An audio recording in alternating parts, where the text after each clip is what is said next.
사도신경하심으로 우리의 신앙을 하나님 앞에 고백합니다. 나는 전능하신 아버지 하나님, 천지의 창조주를 믿습니다. 나는 그의 유일하신 아들 우리 주 예수 그리스도를 믿습니다. 그는 성령으로 잉태되어 동정녀 마리아에게서 나시고 본디오 빌라도에게 고난을 받아 십자가에 못 박혀 죽으시고 장사된 지 사흘 만에 죽은 자 가운데서 다시 살아나셨으며 하늘에 오르시어 전능하신 아버지 하나님 우편에 앉아 계시다가 거기로부터 살아있는 자와 죽은 자를 심판하러 오십니다. 나는 성령을 믿으며 거룩한 공교회와 성도의 교제와 죄를 용서받는 것과 몸의 부활과 영생을 믿습니다. 아멘. 찬송가 252장입니다. 나의 죄를 씻기는 예수의 피밖에 없네. 다시 정케하기로 예수의 피밖에 없네. 예수의 흘린 피 날 희게 하오니 귀하고 귀하다.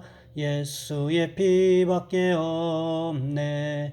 나를 정케 하기는 예수의 피밖에 없네. 사죄하는 증거도 예수의 피밖에 없네.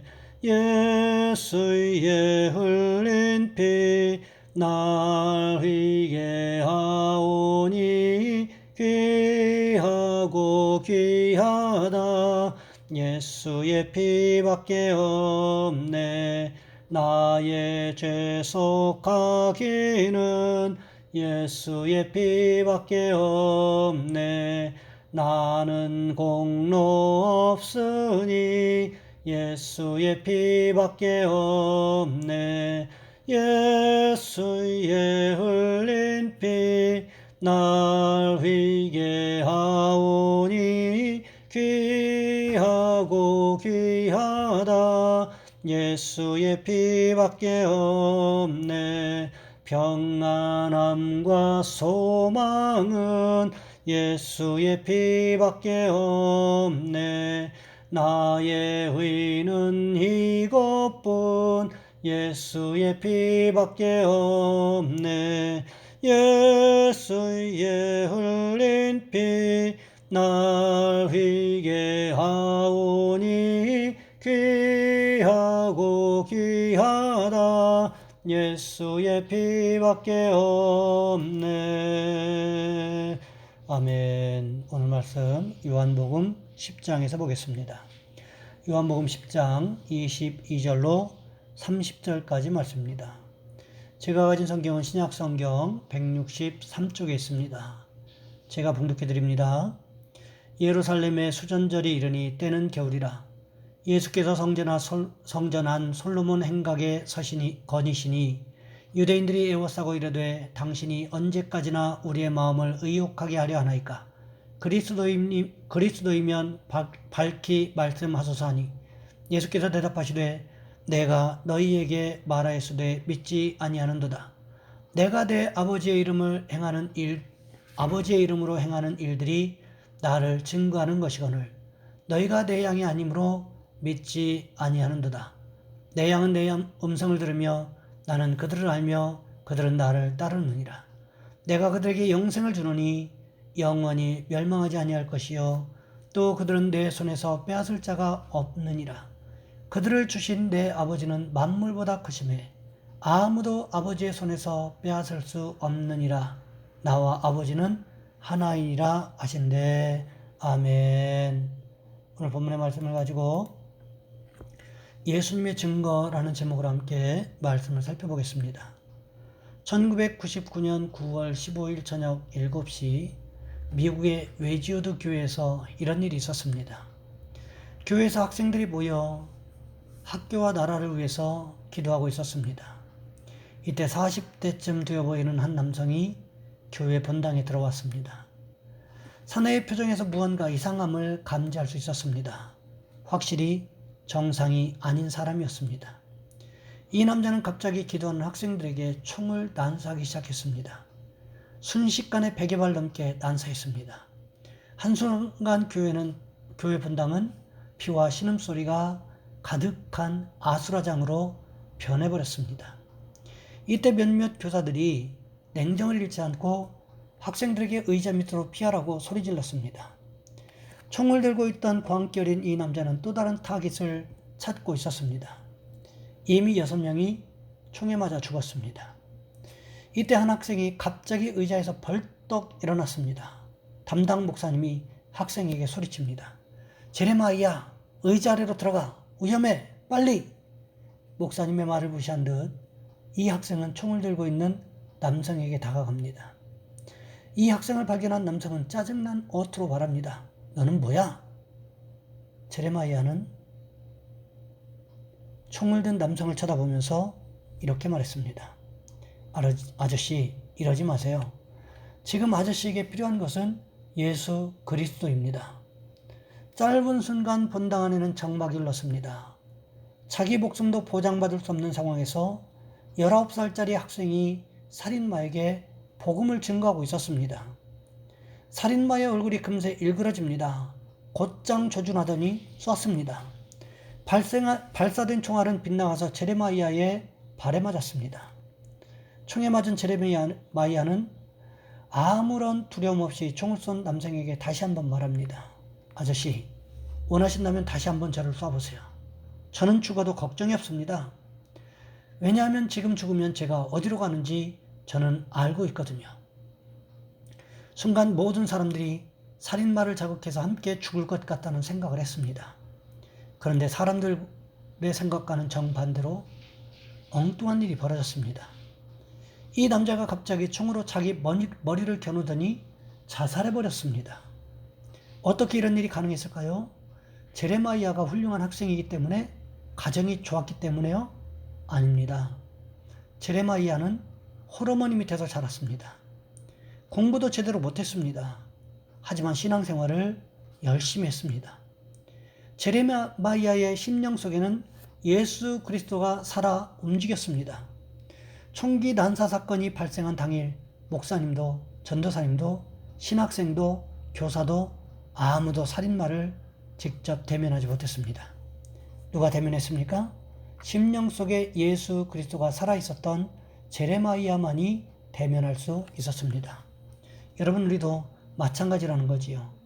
예수 그리스도가 우리 심령 가운데 살아 계셔야 합니다. 그래야만 이전에 나를 인도하신 그 하나님을 잊지 않을 수가 있습니다. 그래야만 지금 현재도 나를 인도하실 그 하나님을 의지할 수 있습니다. 그래야만 앞으로도 나를 인도하실 그 하나님께 내 모든 일을 전적으로 맡길 수 있기 때문입니다. 오늘 본문의 말씀은 예수님께서 수전절에 예루살렘을 방문한 것으로 시작되고 있는 것을 볼 수 있습니다. 이미 이전에 선한 목자냐 사꾼 목자냐의 문제를 가지고 다투었던 바리새인들이 예수님을 기다리고 있었습니다. 예수님께서 예루살렘에 도착하셔서 예루살렘 성전 안에 있는 솔로몬 행각이 있는 성전 주변을 거닐고 계실 때였습니다. 그때 유대인들이 예수님의 주변에 몰려들었고 예수님께 물었습니다. 오늘 본문 24절 말씀에 보시면 이렇게 기록하고 있습니다. 유대인들이 애워싸고 이르되 당신이 언제까지나 우리 마음을 의욕하게 하려 하나이까? 그리스도이면 밝히 말씀하소서하니. 오늘 본문의 유대인들은 지금 예수님이 그리스도가 아닐 것이라는 마음을 가지고 예수님에게 접근했고 은근히 예수님 자신이 그리스도가 아니라고 대답할 것을 기대하고 질문을 던지고 있다는 것입니다. 그때 우리 주님 어떻게 대답하십니까? 오늘 보면 25절 말씀에 보시면 이렇게 기록하고 있습니다. 예수께서 대답하시되 내가 너희에게 말하였으되 믿지 아니하는도다. 내가 내 아버지의 이름으로 행하는 일들이 나를 증거하는 것이거늘. 예수님께서 아무리 많은 말들로 가르쳐 왔어도 유대인들은 예수님의 말씀을 믿지 않았다고 말씀하고 계십니다. 그렇다면 예수님을 증거하는 가장 확실한 방법은 무엇이었을까요? 예수님의 삶의 모습, 다른 말로 바꾸면 예수님의 삶의 열매, 즉 사역을 바라보라는 것입니다. 예수님께서 하신 일들을 바라보라는 거예요. 마태복음 11장에 보시면 세례 요한이 헤롯의 잘못을 지적했다가 감옥에 수감되는 장면이 나옵니다. 그때 세례 요한이 예수님에게 자신의 제자들을 보내서 묻습니다. 당신이 정말 하나님께서 약속한 메시아가 그리스도가 맞습니까? 왜 이렇게 물었을까요? 예수님이 오시면, 그리스도가 오시면 금방 세상이 뒤바뀔 것을 기대했는데 전혀 그런 기미가 보이지 않았기 때문이었을 것입니다. 그때 우리 주님 어떻게 대답하십니까? 마태복음 11장 4절부터 6절까지 말씀해 보시면 이렇게 기록하고 있습니다. 예수께서 대답하여 이르시되 너희가 가서 듣고 보는 것을 요한에게 알리되 맹인이 보며 못 걷는 사람이 걸으며 나병 환자가 깨끗함을 받으며 못 듣는 자가 들으며 죽은 자가 살아나며 가난한 자에게 복음이 전파된다 하라. 누구든지 나로 말미암아 실족하지 아니하는 자는 복이 있도다 하시니라. 당신이 하나님께서 보내신 그리스도가 맞느냐? 아니면 우리가 다른 사람을 기다려야 되느냐? 이렇게 물었을 때에 왜 예수님께서 이런 말씀을 하셨을까요? 이것은 이미 이사야 선지자를 통해서 그리스도가 이 땅에 와서 하실 사역들을 말씀해 주셨기 때문이었습니다. 그러니 예수님께서 자신의 사역을 세례 요한의 제자들에게 말씀하고 있는 것입니다. 내가 성경에 기록된 하나님의 말씀대로 사역하고 있다고. 그러하게 내가 메시아요 그리스도가 확실하다고 너희 선생 세례 요한에게 전하라는 거지요. 여러분 그렇습니다. 사람은 말로 자신을 증거하는 것이 아니라 삶으로 사역으로 증거해야 한다는 것입니다.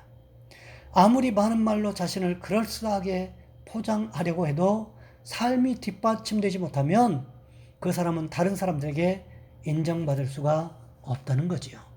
사역도 마찬가지입니다. 지금 당장은 사람들 보기에 만족시키는 사역을 할 수 있을지 모릅니다. 사람들의 눈에 풍성한 열매가 있는 것처럼 보일 수가 있습니다. 하지만 그것이 정말 하나님의 사역인가? 하나님께서 보시기에도 합당한 사역인가를 고민해 보아야 한다는 것입니다. 오늘 본문에 주님께서 그러셨다는 거예요. 자신을 가장 잘 증거하는 것은 하나님의 말씀대로, 하나님의 뜻대로, 하나님의 가르침대로, 성경대로 사역하는 것이라고 말씀하고 있다는 것입니다. 우리 주님께서 우리에게 무엇이라고 말씀하셨습니까? 열매로 그 사람을 알 것이라고 말씀하셨습니다. 열매가 악하면 그것은 하나님의 사역이 아니라는 것입니다. 열매가 선하면 그것은 하나님의 사역이라는 것입니다. 예수님의 사역을 보시기 바랍니다. 어느 한 구석 악한 일들이 있었습니까? 사람의 생각을 가지고 사역을 행하셨다는 기록이 있습니까? 그렇지 않습니다. 우리를 위하여 목숨까지도 아끼지 않고 내어놓으신 분이 어떻게 악한 사역을 하실 수가 있었겠습니까? 여러분 그러니 우리도 어떻게 될까요? 예수님과 비슷한 사역, 예수님을 닮아가는 사역을 통하여 우리 자신의 믿음을 증거하는 축복이 있으시기를 주님의 이름으로 부탁을 드립니다. 이 시간 우리 한 목소리 함께 기도합니다. 먼저 기도하실 것은 우리도 예수님을 닮아가는 사역을 하게 도와주옵소서. 또 우리의 자신의 믿음을 삶으로 행동으로 증거하게, 사역으로 증거하게 도와주옵소서. 또 이 나라와 민족을 위해서 우리 주여 한번 간절히 부르신 후에 한 목소리 함께 기도합니다. 주여, 사랑의 하나님, 우리를 도와 주시기를 원합니다.